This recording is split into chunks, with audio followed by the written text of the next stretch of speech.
Bien, nous allons reprendre. Et je donne donc la parole à Jean-Marc Pétillon.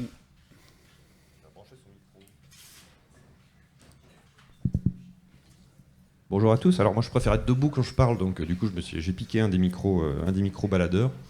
Merci, bonjour à toutes et à tous, et merci beaucoup de l'invitation à participer à ce colloque et disons à réfléchir dans des directions qu'on explore assez rarement. Alors moi je m'étais inscrit comme auditeur au départ à ce colloque, puis il y a des gens peu recommandables qui m'ont contacté en me disant puisque tu es là, ce serait bien que tu nous fasses un truc sur le littoral. Donc voilà, je me retrouve à parler des économies littorales au paléolithique récent en Europe. Donc Sandrine vous a parlé de la viande, maintenant on va passer au poisson. Alors pourquoi parler du littoral ? C'est encore et toujours à cause d'Alain Testard. Vous avez déjà vu cette carte hier. Qui donc a mis en avant la figure du chasseur-collecteur sédentaire-stockeur. Et alors donc ça c'est la carte qu'il a publiée dans son ouvrage de 82. J'ai mis en couleur, cette carte cumule en fait des cas attestés par l'histoire ou l'ethnographie et des cas strictement archéologiques. Là j'ai souligné les cas historiques ethnographiques en laissant de côté pour l'instant les cas archéo pour éviter un peu un raisonnement tautologique. S'appuyer sur des cas archéo pour démontrer d'autres cas archéo. Donc voilà, ça c'est a priori les sources orales ou écrites. Et vous voyez donc qu'une bonne partie de ces peuples sont des peuples côtiers qui tirent leur subsistance de la pêche et ou de la chasse aux mammifères marins. Alors ces peuples ayant une certaine tendance à produire des inégalités de richesse marquées. Alors, depuis la communication de Charles Stepanov hier, j'ai cru comprendre que c'était pas si simple que ça pour le versant asiatique du Pacifique Nord. Mais enfin bon, moi j'étais parti du bouquin de Testard, donc on va partir de là pour aujourd'hui. Donc c'était dans le cadre de la discussion de la thèse proposée par Emmanuel, c'était important de réfléchir à la question de savoir si de telles économies avaient pu exister en Europe au Paléolithique récent. Alors, autant vous dire tout de suite que les choses ne se présentent pas très bien. Pour une raison simple, c'est que le Pléistocène supérieur, et en particulier la partie qui est contemporaine du Paléolithique récent, est une période où le niveau marin est nettement plus bas que l'actuel, vraiment beaucoup plus bas à certains moments. Donc, alors il y a beaucoup d'infos sur ce graphe. Regardez la courbe en bleu ici, avec l'écart type en violet, la marge d'incertitude en violet. Donc c'est l'évolution du niveau de la mer à l'échelle mondiale depuis 130 000 ans. Le Paléolithique récent est ici, c'est cette période-là. Donc vous voyez qu'on est, à la louche, entre 80 et 120 mètres sous le niveau actuel, ce qui signifie donc que les éventuels sites côtiers de cette période sont aujourd'hui soit détruits par l'érosion lors de la remontée des eaux, soit ensevelis sous des dizaines de mètres d'eau, ce qui les rend un peu compliqués à fouiller. Pour vous donner une idée de la pire situation, qui est donc cette période-là, qu'on appelle Last Glacial Maximum ou LGM, voilà à peu près à quoi ressemblait l'Europe. C'est une carte que je dois à Anthony Séché, qui a compilé toute une série de jeux de données. Donc voilà, la mer du Nord n'existe pas, la Manche non plus, la moitié de l'Adriatique est au-dessus du niveau de la mer, la côte ouest de la France est très au-delà de sa position actuelle. Vous remarquerez que la situation est un peu moins pire dans la péninsule ibérique, en particulier dans le nord, puisque le plateau continental est très abrupt et que donc, certes, la mer a monté depuis, mais la ligne de côte n'a pas beaucoup reculé. Donc, et vous verrez que une bonne partie des indices littoraux que je vais évoquer tout à l'heure viennent de cette région pour des raisons assez évidentes, puisqu'encore aujourd'hui, on peut fouiller des sites qui n'étaient qu'à 5, 10, 15 km du rivage à l'époque. N'empêche que ça veut dire nous n'avons aucun site strictement littoral. Le mieux que nous ayons, c'est des sites qui n'étaient pas trop loin de la côte à l'époque. Alors malgré cette situation a priori très défavorable, il y a quand même toute une série d'indices indirects d'occupation du littoral qui ont été découverts dans les sites du Paléolithique récent. Ces indices, en fait, suscite de plus en plus d'intérêt depuis une vingtaine d'années, je dirais, ce qui s'est traduit par une profusion d'articles sur la question. Donc c'est de ces données que je vais vous présenter une rapide synthèse aujourd'hui. Je passerai assez vite sur la plus grande partie de la période, en fait, ce que j'ai intitulé là début et milieu du Paléolithique récent, entre 40 000 et 20 000 avant le présent, à la louche, correspondant donc culturellement à l'Aurignacien, au Gravétien, au Solutréen, au Badgoulien et au tout début du Magdalénien, en Europe de l'Ouest. À cette période, les principaux indices de fréquentation du littoral, ce sont les mollusques, en particulier donc des espèces qui sont soit strictement atlantiques, soit strictement méditerranéennes, en tout cas des espèces marines, qui sont récoltées sur le littoral, transformées en éléments de parure et ensuite transportées à l'intérieur des terres jusqu'à plusieurs centaines de kilomètres de leur lieu de collecte. Ça, c'est quelque chose qui commence au début du Paléolithique supérieur, avec l'arrivée des hommes anatomiquement modernes en Europe, qui va se prolonger ensuite pendant toute la période. Ces mollusques, c'est pas seulement de la parure, c'est aussi parfois de la nourriture. Dans la péninsule ibérique, on a un certain nombre de sites dans lesquels on a retrouvé des accumulations d'espèces qui n'ont pas du tout été transformées en parure, qui n'ont pas été récoltées pour leur intérêt esthétique, on va dire, mais qui ont été consommées. La plus fréquente, c'est ça, c'est les patelles communes. Alors j'ai mis rares aliments parce que les sites ne sont pas très nombreux et les quantités restent très faibles. N'imaginez pas des grands amas coquillés, c'est quelques centaines d'individus au maximum, sauf rare exception. Il n'y a pas vraiment très peu d'indices à cette période de pêche de poissons strictement marins ou de capture d'oiseaux de mer. En revanche, il y a quelques éléments sur les mammifères marins, mais vous voyez qu'on est dans des quantités très faibles. En fait, on connaît, pour l'ensemble de la période, donc pour 20 millénaires, on connaît une trentaine de restes de phoques et de cétacés dans moins d'une dizaine de sites. Vous en avez quelques exemples ici.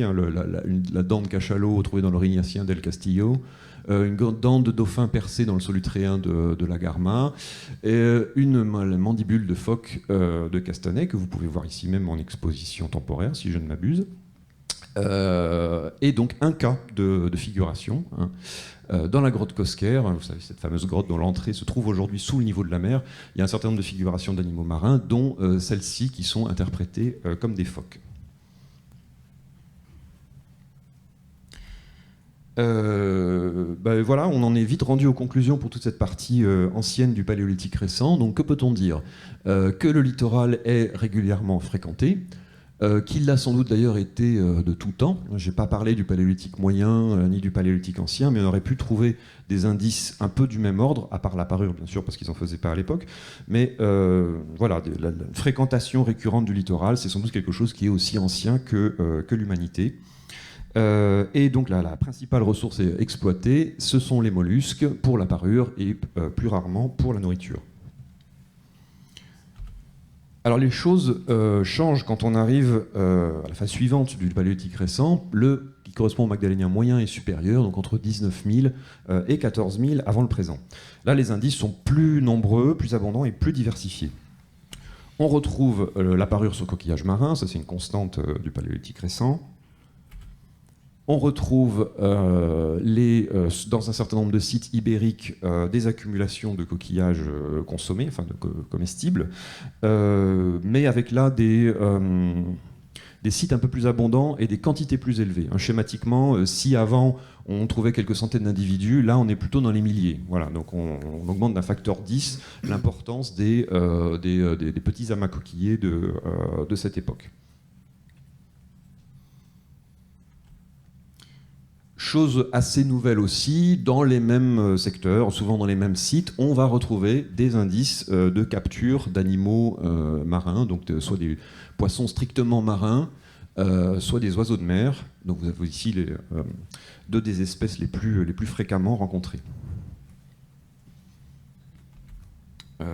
Voilà, Sandrine l'a déjà montré tout à l'heure, je vous en remets une image. Il y a un cas très bien documenté sur le site de Santa Catalina, donc, qui est aujourd'hui au-dessus de la mer, l'entrée de la grotte est là, et qui était seulement à 5-10 km maximum du paléo-rivage à l'époque. On a toute une série de ressources marines qui ont été exploitées, et notamment le grand pingouin, où la série d'ossements est suffisamment abondante et bien conservée pour qu'on puisse reconstituer une sorte de patron de découpe, si vous voulez, de cet oiseau. Voilà, donc les chasseurs-cueilleurs ont contribué à leur petite échelle à l'extinction de cette espèce qui surviendra beaucoup plus tard, au XIXe siècle.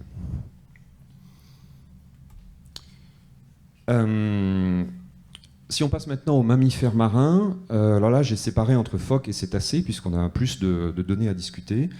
On va retrouver dans les sites du Magdalénien moyen et supérieur une série de restes de phoques. C'est le plus souvent sous la forme de restes isolés, souvent des dents, parfois percées pour être transformées en parures. Vous en avez quelques exemples ici. Il y a plusieurs dents de phoques percées à Las Caldas, d'autres à Isturiz, une mandibule à Chancelade, dont on peut se demander si elle n'a pas été conservée comme réserve de parures potentielles, et quelques autres dans d'autres sites dont je n'avais pas de photos à vous montrer. Et on a plusieurs indices de chasse active, d'acquisition active de phoques, le plus net étant, encore une fois, le site de Santa Catalina, où on a une série d'un peu moins d'une centaine d'ossements, avec 7 individus différents représentés, et des traces de traitement bouché, de la découpe, de la fracturation, de la brûlure, des choses comme ça, qui là orientent plutôt vers l'idée d'une capture active de ces animaux, plus que du charognage. Autre indice indirect, cet objet. Il s'agit d'une baguette en bois de cervidé retrouvée dans le site, dans l'abri Meige, pas très loin d'ici. Et cet objet est gravé, et les gravures ont été interprétées de façon assez convaincante, en fait, comme une sorte de manuel de découpe de phoque. Vous auriez ici le phoque entier, là c'est assez incontestable, il n'y a pas de problème. Cet élément-là représenterait la peau de l'animal une fois retirée, fixée sur le sol, avec des quartiers qui ont été jetés à l'intérieur ici. Là, c'est l'anus distendu par la fixation de la peau. Et cette partie-là serait la partie arrière de l'animal une fois dépourvue de sa peau. L'argumentation est assez convaincante, en fait. Il faut la lire in extenso, mais l'interprétation tient la route, à mon avis.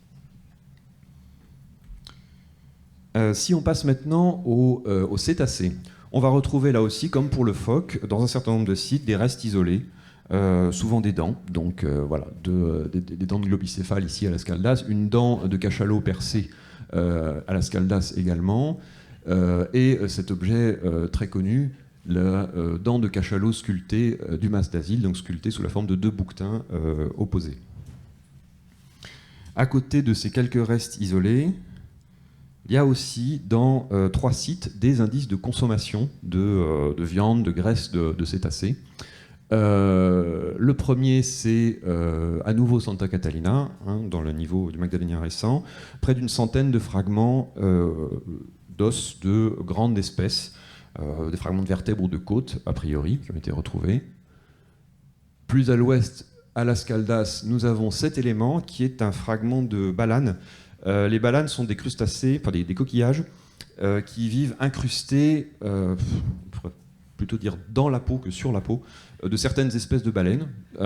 Donc c'est leur seul habitat. Ces espèces sont très difficiles à détacher de la peau. Elles n'ont par ailleurs pas d'intérêt alimentaire ni franchement esthétique.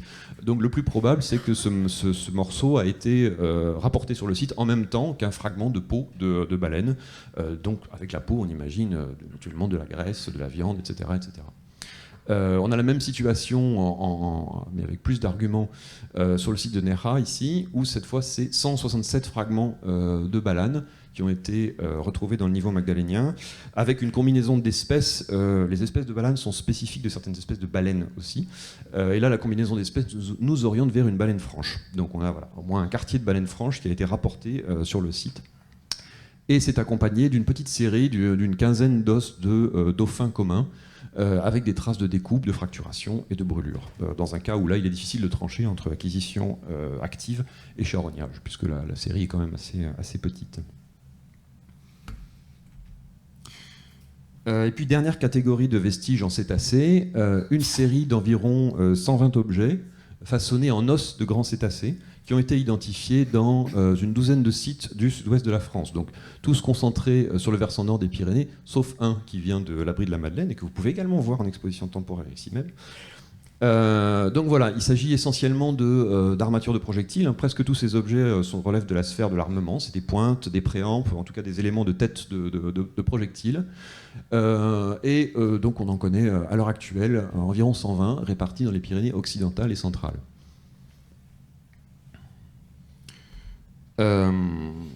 La répartition de ces objets que vous voyez ici en bas, donc vous voyez qu'ils sont essentiellement concentrés dans les Pyrénées occidentales. Ça, c'est le site d'Isturiz qui a livré un tiers du corpus à lui tout seul. Et on en trouve jusque dans les Pyrénées centrales, mais pas du tout sur le versant méditerranéen, alors qu'il y a des sites qui auraient pu en livrer, parce qu'il y a de l'industrie osseuse magdalénienne conservée dans ces sites. Donc l'hypothèse qu'on a émise, c'est que cet os de cétacé est d'origine exclusivement atlantique, et se diffuse ensuite jusque dans les Pyrénées centrales, mais pas plus loin. On a retrouvé quasiment que des objets finis, pas de déchets de fabrication par exemple. Donc l'hypothèse là aussi, c'est que ces objets sont fabriqués sur la côte, que les déchets de fabrication, ils restent sur la côte, et que ce sont seulement les objets finis qui se diffusent vers l'intérieur des terres. Et il s'agit, mine de rien, de la première carte de diffusion pour l'industrie osseuse paléolithique, et non pas simplement de répartition. Nos collègues qui travaillent sur le silex ont l'habitude de faire des cartes de diffusion parce que eux peuvent pointer la source d'origine du matériel. Nous, d'habitude, on ne peut pas. Là, c'est la première fois qu'on peut imaginer reconstituer un véritable réseau de diffusion avec une direction, d'ouest en est, sur 300 km à vol d'oiseau. Et alors, dernier élément qu'on peut convoquer dans la discussion, à partir du magdalénien récent, on voit apparaître dans la panoplie de l'armement de l'époque ce genre d'objets, des pointes barbelées. Alors, ces objets-là sont traditionnellement appelés harpons. De mon point de vue, ce n'est pas forcément des harpons au sens strict, à tête détachable, avec une ligne, etc. Ce système de fixation peut aussi très bien renvoyer à un emmanchement fixe à l'extrémité de la rampe. Des projectiles barbelés sans tête détachable, on en connaît beaucoup chez tout un tas de peuples, et c'est assez multifonction. Ça peut être utilisé pour la guerre, pour la chasse au gros gibier, pour la chasse au petit gibier. Donc ça, c'est pas forcément spécifique. Il y a une catégorie, un sous-type particulier de ces pointes que vous avez ici, qui se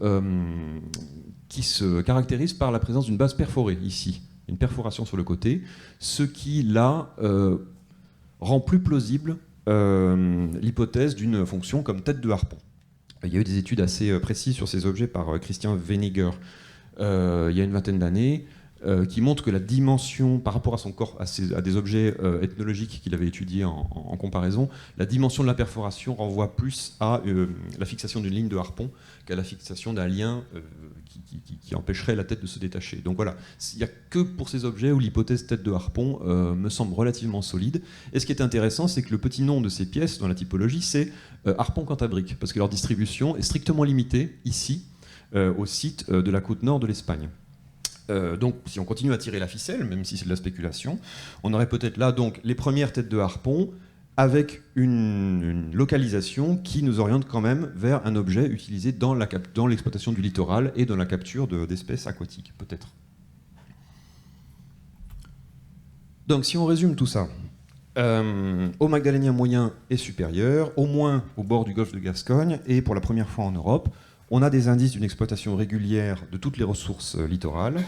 Cette exploitation, elle est suffisamment importante pour que certains produits, essentiellement la parure et les objets en cétacés, se diffusent dans l'arrière-pays, malgré une distance au rivage qui peut être parfois importante. Et on peut, à mon sens, supposer l'existence d'une véritable économie littorale qui était certainement pleinement développée le long d'une étroite bande côtière qui est aujourd'hui complètement submergée. Alors quand on arrive à ce point, on se dit que finalement les choses n'ont pas tellement changé depuis les conclusions que tirait Alain Testard il y a 37 ans, sur la base de données archéologiques qui sont largement obsolètes aujourd'hui. Quand il écrivait, donc, à la fin du magdalénien, le système sédentaire-stocker était peut-être partiellement réalisé, donc à la fin du paléolithique supérieur, c'est-à-dire au magdalénien, mais pas avant. Toutes les conditions techniques requises pour l'apparition d'une économie de pêcheurs spécialisés sont réunies. Bon.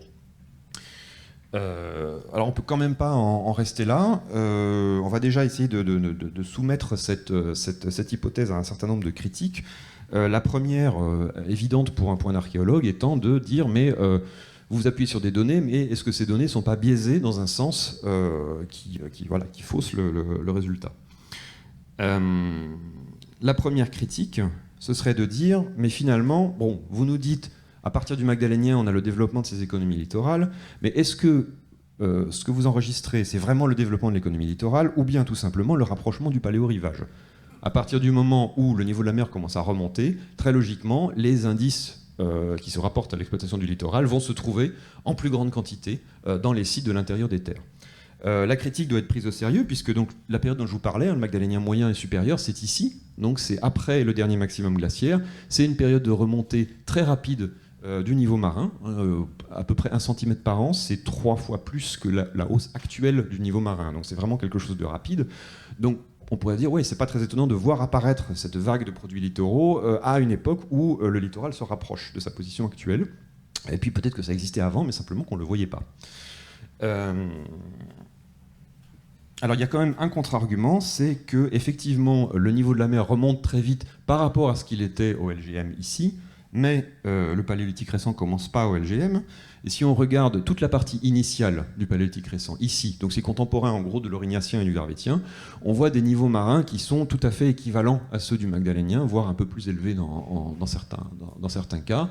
Donc si on raisonne toutes choses égales par ailleurs, ce qu'on devrait avoir logiquement, c'est des indices littoraux relativement abondants au début du paléolithique supérieur, ensuite une décroissance progressive, un minimum absolu au LGM, ça on l'a, c'est bon, et ensuite une remontée et des vestiges plus fréquents. Mais en fait, ce qu'on a, c'est qu'on a bien cette partie-là avec des vestiges plus abondants, on a bien le minimum absolu au LGM, mais on n'a pas ce qu'on devrait avoir dans le paléolithique supérieur initial. Donc, il y a autre chose en jeu que simplement un effet des variations du niveau marin. Deuxième critique, là aussi très banale pour un archéologue, finalement, est-ce que vous enregistrez une exploitation plus intensive du littoral, ou bien est-ce que vous enregistrez simplement le fait que les sites magdaléniens sont mieux conservés, plus nombreux et plus souvent fouillés? Donc forcément, ils vont livrer plus d'indices que les autres. Alors ça, c'est une critique à prendre très au sérieux aussi, et c'est vrai que, en particulier dans la zone d'étude que je vous ai montrée, ces sites du Magdalénien moyen et récent sont surreprésentés pour des raisons qui touchent à la fois à l'histoire de la recherche, c'est des sites qui ont été plus recherchés, plus fouillés que d'autres, et aussi à des biais de conservation des sites. Il y a notamment à la fin du dernier maximum glaciaire des phénomènes érosifs importants qui se mettent en place et qui font que les sites plus anciens sont souvent moins bien conservés. Je vous donne rapidement une petite illustration de cette situation. Je vais vous faire passer une succession de cartes, dont voici la première. C'est un travail d'inventaire des sites qui a été fait sur le versant nord des Pyrénées et le Pays basque espagnol, dans le cadre d'une table ronde qu'on avait organisée à Toulouse. Et chaque carte représente un intervalle de temps de 1500 à 3000 ans. Donc c'est relativement comparable. Ça donne une idée de l'évolution de la densité des sites connus pour ces tranches chronologiques. Alors je n'ai pas le début du paléolithique récent, ça commence au Solutréen. Donc vous voyez, entre 26 et 23 000 calibrés BP, on est avant le LGM. On arrive ensuite au Bas-de-Goulien qui représente la première moitié du LGM, enfin qui est contemporain de la première moitié du LGM. Ensuite, la fin du LGM qui correspond au tout début du Magdalénien, ça devient vraiment critique. Ensuite, le début du Magdalénien moyen, la fin du Magdalénien moyen et le Magdalénien récent. Donc effectivement, quand on voit ça, on se dit, bon bah, c'est pas étonnant que l'essentiel de vos indices proviennent en gros des deux dernières cartes, puisque c'est là que vous avez l'essentiel des sites, et qu'avant, la densité de sites est quand même très très inférieure. C'est un biais réel, hein, on ne peut pas du tout écarter cette critique, et ça joue certainement dans l'état de notre jeu de données à l'heure actuelle. On peut juste dire, même si là, c'est un peu... c'est ouvert à la discussion, on va dire. On peut juste dire que ce biais n'explique pas tout, notamment l'absence complète, dans l'état actuel des connaissances, d'industrie en os de cétacés avant le Magdalénien moyen, qui en est beaucoup moins, certes, mais qui n'en est pas du tout. C'est quand même significatif. Les possibles harpons dont je parlais tout à l'heure, ça aussi c'est spécifique du Magdalénien récent, donc c'est en tout état de cause quelque chose qui n'existe pas dans les sites antérieurs. Et puis le fait que pour certaines catégories de vestiges, il y a quand même des différences, c'est pas qu'il y en a un peu plus, c'est vraiment une différence d'ordre de grandeur dans la quantité d'indices qu'on va retrouver. Là, j'ai fait un petit jeu avec les vestiges de phoques. Si on reprend les chiffres que je vous donnais tout à l'heure et qu'on les rapporte à la durée des périodes que je vous montrais, en fait, on arrive à la conclusion qu'il y a 26 fois plus de vestiges de phoques, ou plutôt que ces vestiges sont 26 fois plus fréquents dans les sites magdaléniens que dans les sites antérieurs. Alors qu'il n'y a quand même pas 26 fois plus de sites. Un petit exemple ici, toujours sur le phoque Anera, qui est une des rares séquences à livrer des vestiges d'exploitation du littoral et qui couvre une bonne partie du paléolithique récent. Vous voyez que dans les niveaux du Gravétien et du Solutréen, il y a 8 restes de phoques. Et quand on passe au Magdalénien, ça augmente d'un facteur 10, on passe quasiment à 80, et ça se maintient à peu près au même niveau après le Magdalénien à l'épipaléolithique. Donc là, c'est le même site, c'est le même contexte, donc c'est pas un biais de représentation des sites. Donc je pense qu'on peut dire que cette vision n'est pas entièrement un biais de perception, qu'il y a bien une exploitation plus systématique du littoral à partir du Magdalénien moyen. Alors la question maintenant, c'est bien sûr celle de la sédentarité. Économie littorale, d'accord, mais économie de pêcheurs sédentaires ou bien chasseurs-cueilleurs nomades qui passent une partie de leur année au bord de la mer. Alors, eh bien, voilà, nous allons rouvrir notre petit Testar 82, page 141, verset 2. Pour que le système chasseur, cueilleur, collecteur, sédentaire, stockeur puisse se mettre en place, il faut donc des ressources à la fois saisonnières, abondantes, récoltables en masse et aisément stockables sur une grande échelle. Et donc, pour ce qui est des cas de peuples littoraux, c'est donc le poisson et ou les mammifères marins qui remplissent ce rôle. Alors, qu'en est-il du poisson ? Bon, le principal candidat au titre de ressources de poissons saisonniers et abondants, c'est le saumon atlantique, dont je ne vais pas parler jusqu'ici parce que ce n'est pas une espèce strictement marine, bien sûr, qu'il y a des pêches au saumon à l'intérieur des terres, comme Sandrine en a parlé tout à l'heure. Mais voilà, il faut détailler un peu ici, puisque c'est effectivement notre principal candidat pour constituer la base de la subsistance d'éventuels groupes côtiers, même s'il faudrait voir aussi ce qu'il en est de quelques autres espèces qui peuvent également représenter des ressources importantes. Alors ce saumon, il était présent dans le bassin atlantique au Magdalénien, il a été régulièrement figuré dans l'art mobilier, je vous ai mis une illustration ici, mais on aurait pu en mettre des dizaines d'autres, c'est un thème relativement fréquent dans l'art mobilier magdalénien.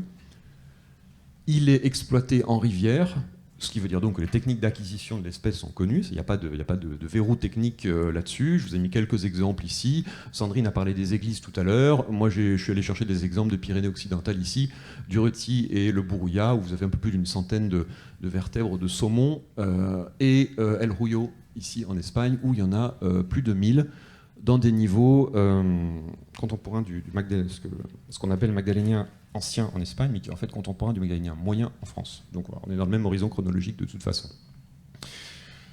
Donc il y en a, il savait le capturer, mais il reste quand même plusieurs questions en suspens. La première, bien sûr, c'est celle de son abondance. D'accord, il y en avait, mais est-ce qu'il y en avait en quantité suffisante pour représenter vraiment la base de l'alimentation, constituer des grands stocks d'hiver, etc., etc.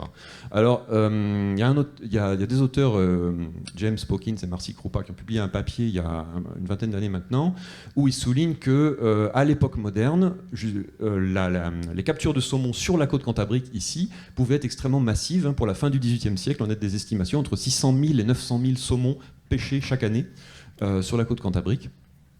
Donc eux ont conclu que ça a pu être une ressource très abondante au Magdalénien également. Le problème, c'est que qu'est-ce qu'il en était au Magdalénien ? Voilà, le niveau de la mer n'était pas le même, la circulation des courants marins n'était pas la même, la côte n'était pas la même. Est-ce qu'il y avait la même abondance ? La température de l'eau, j'en parle même pas. Est-ce qu'il y avait la même abondance qu'il y avait au XVIIIe siècle dans le golfe de Gascogne ? C'est difficile à dire. Voilà. Et la présence de vestiges de saumon dans les sites est très très variable. Là, je vous ai mis des exemples où il y en a pas mal, mais il y a aussi beaucoup de sites où il n'y en a pas du tout, ou alors un ou deux. L'autre problème, c'est l'aspect récoltable en masse.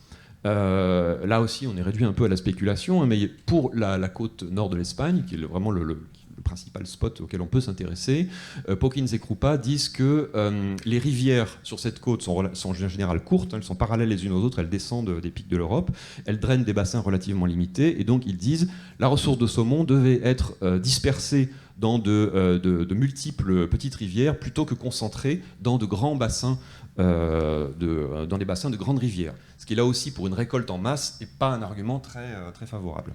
Donc difficile de conclure.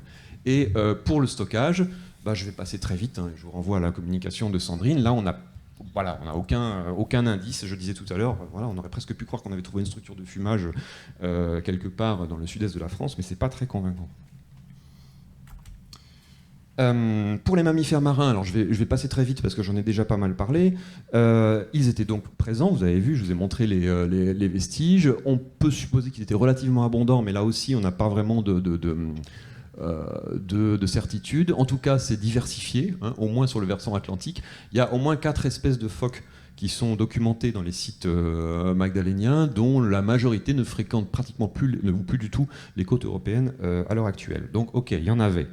Qu'est-ce qu'il en est des techniques d'acquisition? Bon, on a dans au moins un site, Santa Catalina, des indices de capture active. Donc voilà, on peut envisager une chasse aux phoques. En revanche, pour les cétacés, on ne sait pas du tout si se cantonner à du charognage d'animaux échoués naturellement ou si on peut envisager une capture plus active, au moins pour certaines espèces. Alors là, on a actuellement en cours, qui va durer 2 ans encore, un projet financé par l'ANR qui s'appelle Paléo 7, l'exploitation des cétacés dans le paléolithique européen, avec un focus sur le magdalénien. Et on a un programme d'identification des espèces exploitées, parce que pour l'instant, elles sont pour ainsi dire pas connues. Ce qui nous permettra, j'espère, de mieux connaître l'éthologie des baleines qui ont été exploitées par les magdaléniens, donc de réfléchir au type d'interaction qu'il y a pu avoir entre ces espèces et les chasseurs. Est-ce qu'effectivement, on en reste à une hypothèse de charognage strict, ou est-ce qu'on peut envisager dans certains cas une capture active? Idem, on a un programme de datation d'objets pour préciser la chronologie de cette exploitation des baleines, voir si certaines espèces sont exploitées plutôt au début ou à la fin de la période, s'il y a des changements au cours du temps, etc. Voilà, donc pour l'instant, les interactions entre magdaléniens et cétacés, c'est pas très clair, mais j'espère avoir des réponses à apporter d'ici 1 an ou 2 grâce à ce projet. Reste que, donc voilà, les questions qui restent en suspens, c'est un peu les mêmes que pour les poissons. Quid de l'abondance, on ne sait pas trop. Les techniques de capture, pour les cétacés, on ne sait pas trop, même si on espère des réponses à court terme. Et là aussi, le problème du stockage. Voilà, est-ce qu'on peut imaginer une économie fondée sur le stockage pendant la saison de pénurie de viande de baleine, de graisse de baleine, de viande de phoque, de graisse de phoque? Sur quelle base? On n'a aucun indice pour en discuter sérieusement aujourd'hui. Voilà, j'ai quasiment terminé. Juste cette dernière diapo. Donc, pour résumer, pour conclure, au magdalénien moyen et récent, on a donc une exploitation plus systématique des ressources du bord de mer par rapport aux périodes antérieures. On peut supposer l'existence d'une véritable économie littorale, qui était donc sans doute pleinement développée le long d'une bande littorale qui est aujourd'hui submergée. Mais est-ce que les conditions écologiques et techniques du système chasseur-cueilleur sédentaire-stockeur étaient réunies à cette époque sur une partie des côtes ouest européennes? À mon avis, on a 3 inconnus qui nous empêchent de l'affirmer. La première, principale à mon avis, c'est la question de l'abondance et de la distribution du saumon atlantique, et éventuellement d'autres espèces aussi. La deuxième, c'est l'existence de techniques de chasse active des mammifères marins, en particulier des cétacés. Et là, on a un projet en cours qui devrait apporter des réponses. Et puis la grande inconnue qui est l'existence de techniques de stockage à grande échelle permettant la conservation de tout ça pendant la saison de pénurie. Voilà, et donc je voulais finir en reprenant un point que Sandrine a déjà évoqué tout à l'heure dans son intervention, c'est le site de Santa Catalina, qui est pour l'instant, de tout ce qu'on connaît, le site le plus proche du paléorivage. Donc c'est ce qu'on a de plus maritime comme site magdalénien. Vous avez vu qu'il y a tout un tas de ressources marines qui sont exploitées, du pingouin, du phoque, de la baleine, etc. etc. Je ne vais pas tout citer, mais il y en a d'autres. N'empêche que l'économie de ces chasseurs-cueilleurs reste une économie très diversifiée, à dominante terrestre. En fait, en poids de viande, le gros de l'alimentation de ces chasseurs, c'est quand même la chasse aux rennes et au cheval. Si je me souviens, oui, c'est ça, rennes et cheval à Santa Catalina. Donc l'image qui se dégage de ce site-là, en tout cas, qui, encore une fois, n'est qu'à 5 ou 10 km du rivage, c'est plutôt l'idée d'un nomadisme avec une complémentarité entre la côte et l'intérieur des terres. La nouveauté au magdalénien par rapport aux périodes antérieures, c'est sans doute que la côte est vraiment pleinement intégrée dans le circuit de nomadisme de ces chasseurs-cueilleurs, alors qu'elle était sans doute beaucoup plus occasionnellement dans les périodes antérieures. Voilà, merci de votre attention.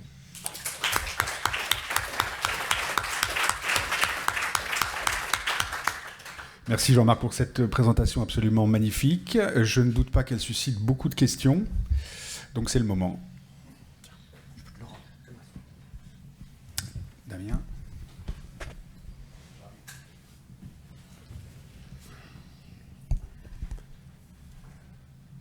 Oui, c'est juste un point de détail. Il lui faut 10 secondes pour se réveiller. Ouais.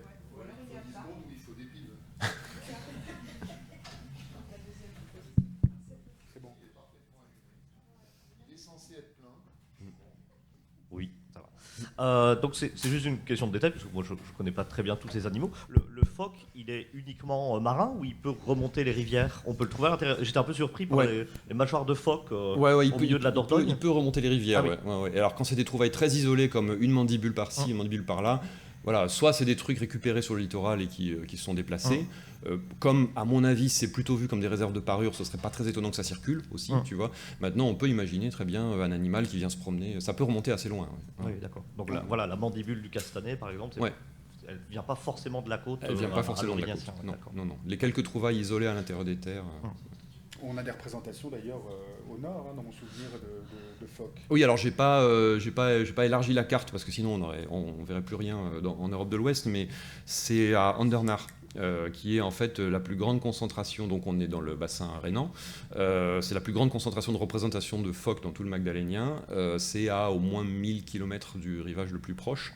Effectivement, il y a une série de plaquettes gravées, au moins une douzaine, avec des représentations de phoques. Et un objet en os de cétacé, le seul en dehors du sud-ouest.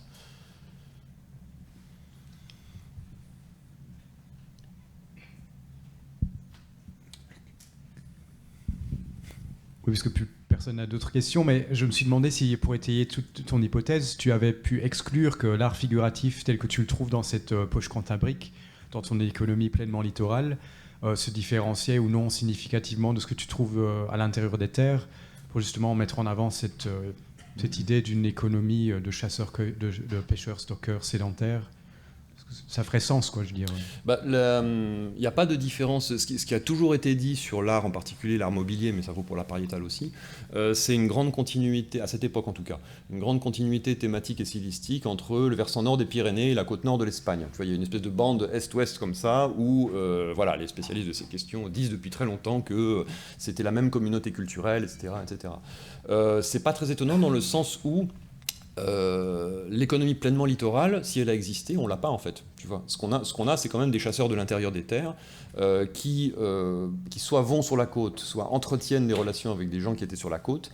Mais l'économie pleinement littorale dont je parlais, c'est une supposition qu'on peut faire au vu de ce qui circule dans l'arrière-pays, dans l'Hinterland, mais qu'on ne peut pas observer directement. Moi, j'ai une question. Excuse-moi. Perdu.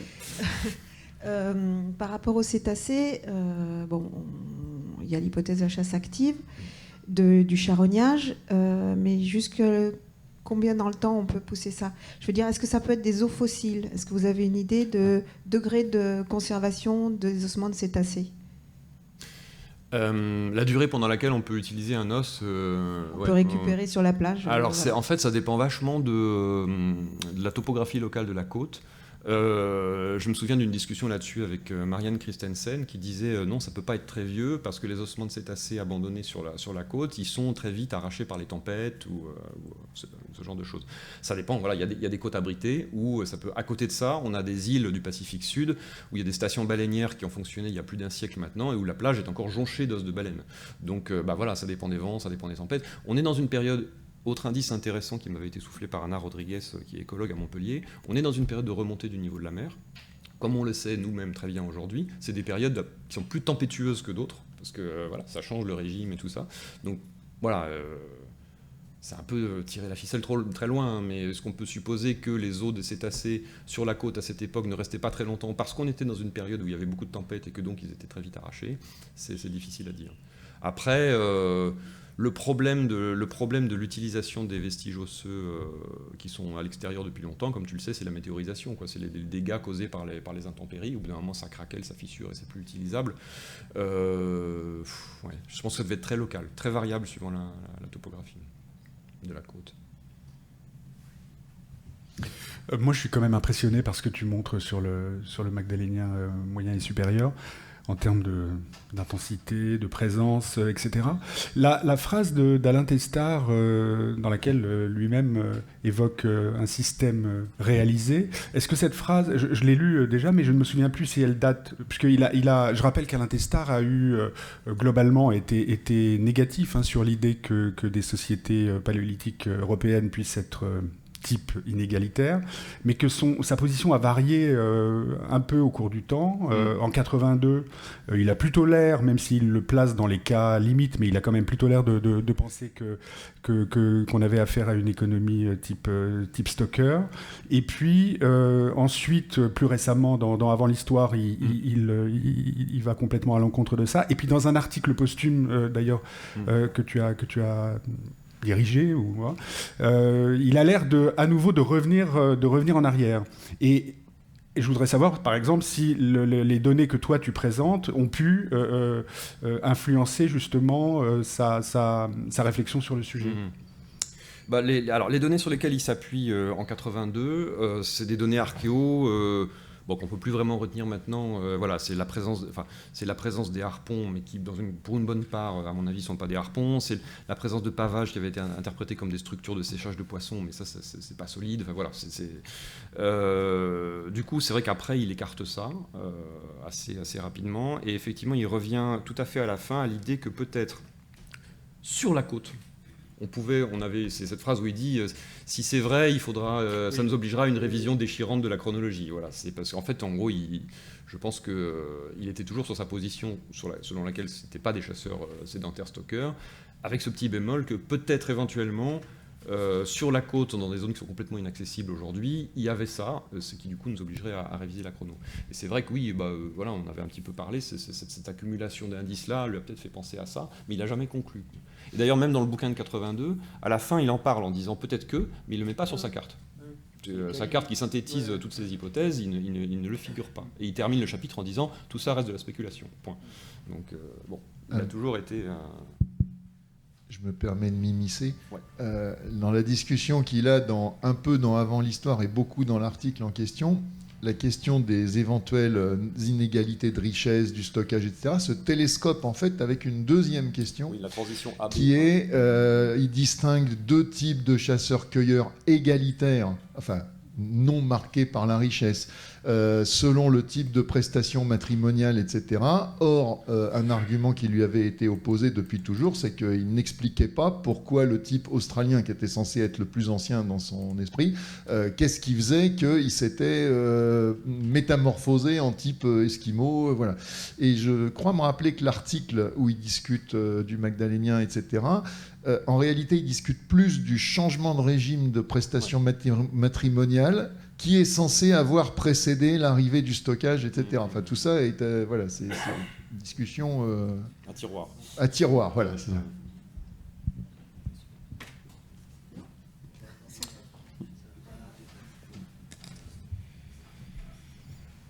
Oui, une question dont la réponse n'est certainement pas évidente, mais en cas de chasse active, tu as une idée de ce que ça supposerait comme embarcation? Est-ce que ça peut se faire dans une pirogue avec deux pelés et un au harpon? Ou alors il faut déjà un truc genre baleinière un peu plus costaud? Non, ouais, alors, dans notre projet, on a embarqué deux écologues de Montpellier, Anna Rodriguez et Anne Charpentier, qui ont pas mal bossé sur cette question.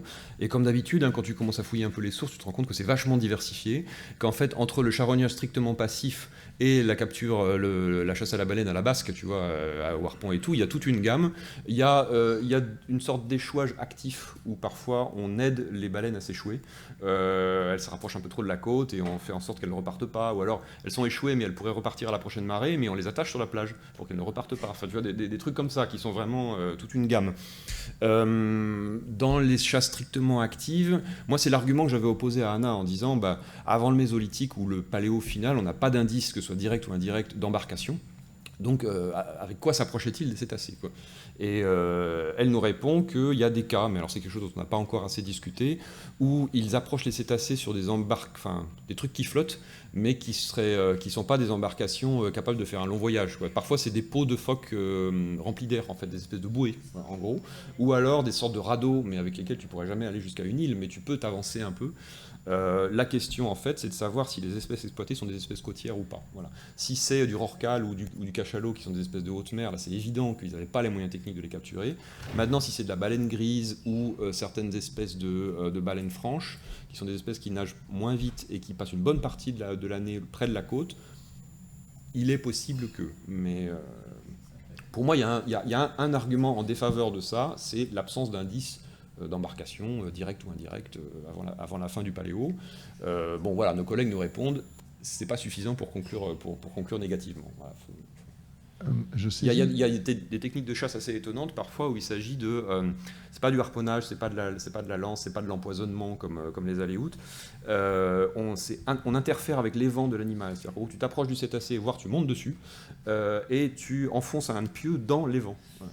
Et l'animal se noie ou meurt de la blessure, etc., etc. Et ça a été des trucs qui ont été... il y avait quelques témoignages de Floride, justement, des Indiens de Floride là-dessus. C'est quelque chose qui a été rapporté par des voyageurs espagnols, qui a été ensuite complètement mis de côté par les ethnologues qui disaient non mais c'est n'importe quoi. Et en fait, il y a pas mal de sources. Et en fait, c'est des techniques qu'on connaît aussi dans l'Europe du Nord au Moyen-Âge. Enfin voilà, apparemment, ça existe aussi. Tu n'as pas forcément besoin d'un équipement très compliqué sur certaines espèces. Mais sont-elles là ? Je saisis juste la balle au bon, ça m'intrigue ce que tu dis sur les embarcations, parce que qu'on n'ait pas de traces d'embarcation, ça je veux là, mais on sait que depuis des dizaines de milliers d'années, il y a des sapiens qui ont franchi des bras de mer parfois assez vastes pour parcourir le vaste monde et s'y installer. Donc on aurait des traces s'ils en avaient une Oui, mais pas en Europe. Il y a une tradition de navigation très ancienne, effectivement, du côté de l'Australie, par là, ça c'est évident, sinon le peuplement n'aurait pas été possible. Mais justement, quand tu regardes les îles européennes, et qui ont toujours été des îles, hein, pas celles qui sont devenues des îles à la fin, elles sont peuplées à partir du Mésolithique ou du Néolithique. D'accord. Et les premiers cas d'occupation forcément insulaire, c'est que tu dis, voilà, ils ont forcément dû traverser un bras de mer pour arriver là. En Europe, c'est pas plus ancien que le Méso ou le Néo. Donc la tradition de navigation qui existe ailleurs dans le monde, manifestement, elle n'a pas diffusé jusqu'à l'Europe.